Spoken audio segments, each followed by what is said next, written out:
Mercredi 15 mai 2024, chers téléspectateurs, bonsoir et bienvenue dans cette nouvelle édition. À la une de l'actualité de ce jour, le pont de Manandoune sur la Nationale 7, OPK 186, est officiellement opérationnel. Le président de la République, André Rajoelina, l'a réceptionné ce jour. Ce pont à deux voies est également équipé d'une voie piétonne. Selon le président de la République, cette infrastructure est réalisée pour être un héritage des générations futures. Si depuis plusieurs années, il y a eu une attente pour passer l'ancien pont de Manandoune à cause de son étroitesse, actuellement, cela n'est plus qu'un souvenir. Le nouveau pont a deux voies et est équipé d'un chemin piéton. Long de 60 x 7 mètres, il répond aux exigences saisonnières et résiste aux fortes pluies et aux cyclones. La réalisation de cette infrastructure répond à la demande de la population, car cela réduit le retard des livraisons des productions en provenance de Mianjvaz ou de Morundave ou d'Antananarivo en direction de ces lieux. Cela fait partie des promesses du président de la République André Rajoelina à la population avec le pont d'Amboui-Manjous. Plusieurs autres infrastructures attendent la ville de Manandoune, qui est également une ville touristique. Le président de la République a également promis la réhabilitation de la RN7 qui est dégradée actuellement. Ce pont est l'un de 8 ponts à double voie réalisés par le gouvernement actuel en 5 ans. Les travaux ont été financés par le projet Pacte. Et la distribution des kits solaires dans le cadre de la mise en œuvre du projet Azavanawano a clôturé la journée du président de la République dans la région de Vakna-Karach. Aujourd'hui, 1040 ménages de la commune d'Antirabé en ont bénéficié selon le président de la République André Rajoelina. Il reste encore beaucoup à réaliser en matière de développement dans la région du Vakna-Karach et les 5 prochaines années seront davantage axées sur le volet social. Christelle Rakut-Malal et Nsar Hadjiansou. De nombreuses personnes sont venues dans la grande cour du palais de la région de Vakna-Karach, Antirabé, pour rencontrer le président de la République et aussi pour recevoir les kits solaires, des appareils qui fournissent de l'électricité, permettant aux résidents de ne plus dépenser d'argent en termes d'éclairage, si la plupart des résidents dépensaient auparavant environ 400 arrières par jour pour acheter du pétrole ou de la bougie. 1040 ménages vulnérables ont reçu leur part de lampes solaires aujourd'hui. Le président André Rajoelina lui-même est venu les remettre aux résidents. Selon lui, tous les ménages doivent en bénéficier. De plus, les 5 prochaines années visent à redresser le niveau de vie de tous les ménages malgaches. La rencontre entre le président de la République et la population d'Antirabé a été chaleureuse aujourd'hui. Les résidents qui ont attendu en dehors du palais régional de Vakna-Karach ont été également entendus par le président. Continuons dans un tout autre sujet. Les anciens directeurs de la société d'État Jirama ont été condamnés à 10 ans de travaux forcés assortis d'une amende de 40 millions d'ariars, selon le verdict rendu hier soir par le PAC dans le cadre de l'affaire relative à l'octroi d'une prime de performance exorbitante en 2021 et autres avantages hors normes aux directeurs sans l'approbation du conseil d'administration. C'est Sylvain nous en dit plus dans ce reportage. Les anciens directeurs généraux de la Jirama, Vunzi Anjiamank et Rivra Daniel, ainsi que l'ancienne directrice générale adjointe, Angel Sazas, ont été condamnés à 10 ans de travaux forcés, assortis d'une amende de 40 millions d'ariars, dans le cadre de l'affaire relative à l'octroi d'une prime de performance exorbitante et autres avantages hors normes aux directeurs sans l'approbation du conseil d'administration. L'affaire des primes exceptionnelles au sein de la Jirama avait éclaté à la fin de l'année 2021. Le document qui montrait les primes exceptionnelles versées à des hauts responsables de la Jirama avait fuité sur les réseaux sociaux. Les primes allaient de 40 millions jusqu'à 180 millions d'ariars. Ces responsables sont également condamnés d'abus de fonction, de détournement de deniers publics et de blanchiment d'argent. En outre, tous les condamnés devront payer conjointement des dommages et intérêts s'élevant à 2,5 milliards d'ariars à la Jirama. À noter également que la Cour criminelle du PAC a ordonné la saisie des comptes bancaires des condamnés par l'Agence de recouvrement des avoirs illicites. Le PAC a également condamné l'ancien directeur de cabinet de la Jirama, Unzarasam Manan, à 5 ans de prison et 2 ans de prison au directeur des ressources humaines et à l'ancien DAF. Par ailleurs, plusieurs administrateurs impliqués dans l'affaire ont été condamnés chacun à une amende de 2 millions d'ariars. En tout, 48 personnes ont comparu devant la cour criminelle du pôle anticorruption PAC 67 hectares ce mardi. Et selon les informations, l'ancien directeur général, Vunzi Anjiamank, et Rivra Daniel, ainsi que l'ancien directeur de cabinet, n'ont pas comparu devant le tribunal hier. Ces derniers qui ont quitté Madagascar avant que cette affaire ne soit résolue et en 2022, un mandat d'arrêt a été délivré à leur encontre. Concernant la célébration de la fête Pentecôte, comme lors de la fête des Pâques, tous les acteurs impliqués dans la gestion de la circulation, à savoir le ministère des Transports et de la Météorologie, la TT, la DGSR, ainsi que les forces de l'ordre, travaillent ensemble lors de la fête Pentecôte ce week-end. Le but étant d'éviter les accidents de circulation, mais surtout d'éviter la perte de vie humaine. Les deux roues feront notamment l'objet d'une sensibilisation à cet égard. Sur les images de Praz Denilson. À partir de vendredi jusqu'à mardi, après la Pentecôte, le ministère des Transports et de la Météorologie, l'Agence des Transports Terrestres, ou l'ATT, le Direction Générale de la Sécurité Routière, ou DGSR, ainsi que les forces de l'ordre travaillent ensemble dans la gestion de la circulation. L'objectif est que la fête de Pentecôte se déroule en toute sécurité, sans accident ni perte de vie. À partir de ce vendredi, les conducteurs seront soumis à un test alcoolémie. Pour le lundi de Pentecôte, tous les véhicules de transport doivent obtenir une autorisation spéciale pour quitter leur itinéraire actuel. L'ATT exhorte ceux qui ont l'intention de louer un véhicule de transport privé à choisir ceux qui sont légaux. L'un des moyens de prévenir les accidents est de contrôler les véhicules. Ainsi, la DGSR a incité les propriétaires de véhicules à effectuer le contrôle technique.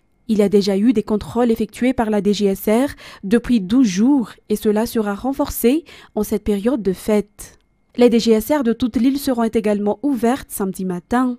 Le contrôle de tous les taxis-brousses avant le départ sera également renforcé. Ces responsables en charge de la sécurité routière ont également sensibilisé les conducteurs de deux roues, soulignant l'importance de porter des casques, que ce soit le conducteur que les passagers. Et le fait de transporter un bébé sur une moto est également interdit. Et aujourd'hui a été célébré l'anniversaire de Bouddha Shakyamuni, chef spirituel de la foi et de la philosophie bouddhiste dans le monde entier. Les moines du temple Xizu d'Anjanmain, d'Anjanouville, dont le district d'Ankasbe, l'ont également célébré. Une prière pour la population malgache a également eu lieu aujourd'hui à cette occasion. Fajessiane Mireille et Yves Janel.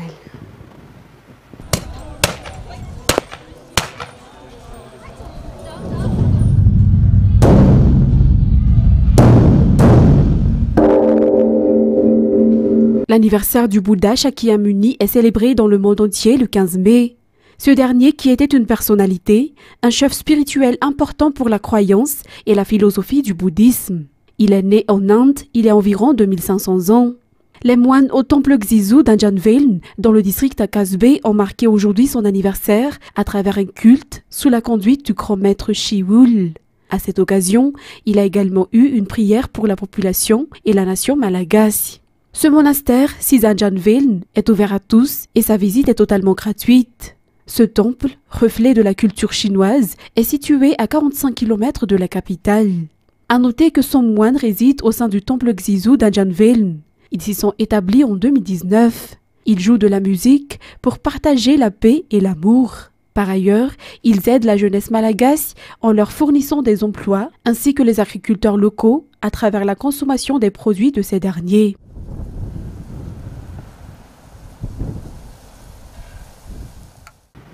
Concernant les actualités sportives, Coca-Cola Pure Play Football, c'est la nouvelle dénomination du championnat national de football première division à partir d'aujourd'hui grâce à la présence d'un sponsor officiel. La déclaration en ce sens a été faite aujourd'hui par le CFEM au club de football élite de Madagascar, organisateur de cette compétition. Le développement et la promotion du sport ne peuvent être séparés des partenaires et des supporters, a déclaré le président du CFEM. Et le soutien apporté par le secteur privé contribuera à l'amélioration du niveau de football. Viva fait également partie des partenaires de cette compétition Coca-Cola Pure Play Football. Nzar Anzara Tonarville et Phelan Ragoudouarsou. La cérémonie de signature entre la direction de l'association CFEM, Club de football élite de Madagascar, organisateur de la compétition nationale PFL de première division, et le sponsor officiel de la compétition, Coca-Cola, a été effectuée cet après-midi à Moudvoun. Grâce à ce partenariat, la compétition a pris une nouvelle dénomination et devient désormais Coca-Cola Pure Play Football. Nous ne pouvons nous dissocier des partenaires et des supporters si nous voulons obtenir des résultats comme ceux obtenus par les Barrés au niveau international, a déclaré le président du CFEM, Rakudor Manana Entsu, dit Tot.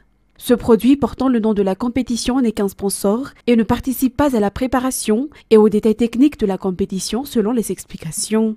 La compétition nationale Coca-Cola Pure Play Football entamera les quarts de finale à partir de ce week-end. En ce qui concerne le calendrier, le 3FP affrontera la Zadiana dimanche à Antananarivo. La rencontre entre le Zanakala FC et la AS Fanalamang se tiendra également ce dimanche au stade Ampasambaza Fianarantsu. Le samedi 18 mai, le Tsaramanjous FC recevra le Disciple FC au stade Rabemananzarama Adzang. Et enfin, ce dimanche, le match entre Foussa Junior Bouin et LGco Plus se jouera au stade Rabemananzarama Adzang également. Place maintenant aux actualités internationales. Les pompiers se précipitent pour lutter contre les flammes après les frappes russes sur le centre de la ville de Kharkiv, dans l'est de l'Ukraine, qui ont blessé plus de 20 personnes mardi selon les autorités et causé des dégâts considérables aux bâtiments résidentiels et aux entreprises. Reportage signé France 24. Des pompiers qui luttent pour tenter d'éteindre les flammes. En plein centre de Kharkiv, c'est un garage automobile qui a été touché. Non loin de là, plusieurs bâtiments ont été visés. Une nouvelle fois, la deuxième ville d'Ukraine a été la cible d'importantes frappes russes. Il y avait une odeur de brûlé et tout était comme au ralenti, comme dans un film. Il m'a fallu un certain temps pour réaliser ce qui s'était passé. Je ne sais pas, par miracle, rien ne m'est arrivé. Depuis la fin de semaine dernière, l'armée russe avance dans le nord de la région. Des combats acharnés ont lieu au nord de la ville de Vovchansk, à un peu plus de 70 km de Kharkiv, où la population continue d'être évacuée. On a été sauvés face aux tirs. Je n'ai jamais entendu ou vu de telle horreur et je ne veux plus voir ça. On va réfléchir à ce qu'on va pouvoir faire maintenant. On a été pris en charge par des volontaires. Dieu merci, ils nous ont pris. Merci à eux. Face à ces avancées, Volodymyr Zelensky essaye de se montrer rassurant, mais aux côtés du secrétaire d'État américain Antony Blinken mardi à Kiev, le président ukrainien a une nouvelle fois mis la pression sur les Occidentaux. Nous avons discuté des systèmes de défense aérienne, les systèmes dont nous avons besoin, en particulier pour Kharkiv et sa région. Si nous avions déjà reçu 2 Patriots pour cette région, la situation aurait été différente dans cette guerre. Les forces ukrainiennes doivent combattre sur de nombreux fronts actuellement, le long de la frontière, dans le Donbass à l'est, mais aussi dans la région de Soumy, à 200 km au nord de Kharkiv. Face aux avancées russes, plus de 7500 habitants ont dû être évacués en urgence de la zone. Emmanuel Macron a demandé mercredi l'instauration de l'état d'urgence en Nouvelle-Calédonie après 2 nuits d'émeutes qui ont fait 4 morts, dont un gendarme dans l'archipel. France 24. Sur cette vidéo amateur, la situation est confuse. Un coup de feu retentit, puis au sol, un homme gît. Sur cette deuxième vidéo, une autre victime recouverte d'un bout de tissu bleu. La Nouvelle-Calédonie s'enfonce dans le chaos. De très nombreux blessés, comme ici, cet homme transporté à la hâte. Des émeutiers qui seraient touchés non pas par des balles de la police, mais par celles de Calédoniens qui tentent de protéger leurs maisons, leurs entreprises, et parfois s'organisent en milices. Le haut-commissaire de la Nouvelle-Calédonie évoque une situation insurrectionnelle. L'appel au calme, il faut qu'il soit entendu de tout le monde. Des deux côtés. On est rentré dans une spirale qui est dangereuse, une spirale qui est mortelle. Ces habitants de Nouméa sont à bout. Après 24 heures d'agression physique, de violence contre leurs biens, ils ont décidé de barricader leur quartier. On fait juste que protéger nos maisons de personnes qui mettent le feu partout, dans plein d'entreprises qui sont en train de ravager le pays. Donc on est obligé de se protéger. Pour l'instant, vous avez pu le voir, il n'y a pas de choses dangereuses. Des armes à feu? Non, il n'y a pas d'armes à feu là. De très nombreux Calédoniens vivent dans l'angoisse, terrés chez eux, redoutant une 3e nuit de violence de la part des émeutiers. Le quartier est incendié, pillé. Il y a eu plusieurs manifestants qui nous ont insultés. C'est très difficile de vivre depuis lundi. Comme tout Calédonien, on est bouleversé par tout ce qui se passe. On a peur pour notre vie. Les habitants prennent d'assaut les stations-service, les pharmacies et les commerces pour faire des stocks, redoutant des pénuries prochaines et la paralysie de l'île. Et pour clôturer cette édition, des milliers de Géorgiens ont manifesté mardi après l'adoption par le Parlement d'un projet de loi controversé sur l'influence étrangère inspiré d'une loi russe. France 24. La nuit est tombée sur Tbilissi et des milliers de manifestants sont encore dans la rue pour protester contre la loi sur l'influence étrangère.